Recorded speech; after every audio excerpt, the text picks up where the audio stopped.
ใจวนตัวอีกหนึ่งความลาสองเฮาใจลาต่อน้องนางไว้เลือเสน้องเนยสายว่าอำหักแข้งเผา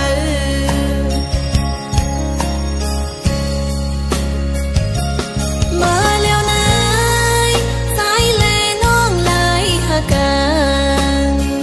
บ่มีเขา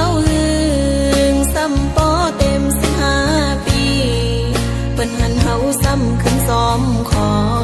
ยความเปิ้นสอเฮาคือเฮาตาปุ่นเฮาสองผ่านยันตั้งหักมีคนคอยมาตัดขา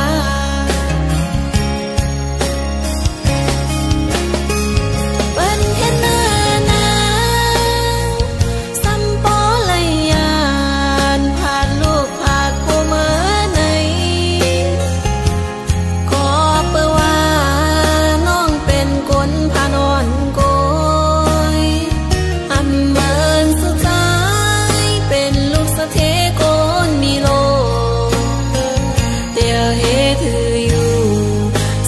กันต่อเจ้าปอ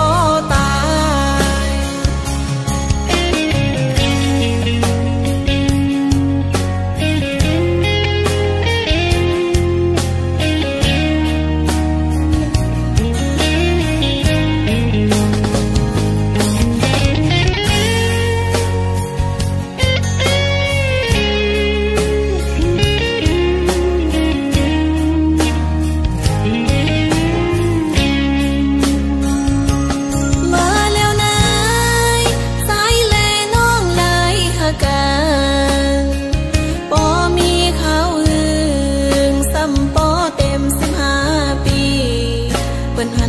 ซ้ำขึ้นซ้อมคอ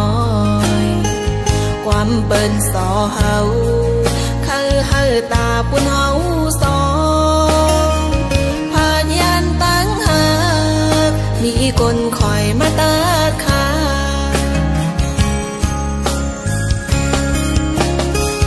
เปิ้นเห็นหน้า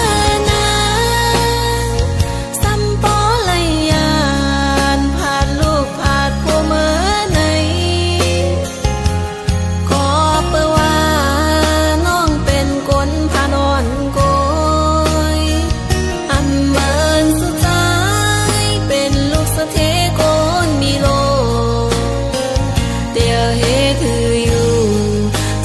กันต่อเจ้าปอตายเดี๋ยวเฮถือ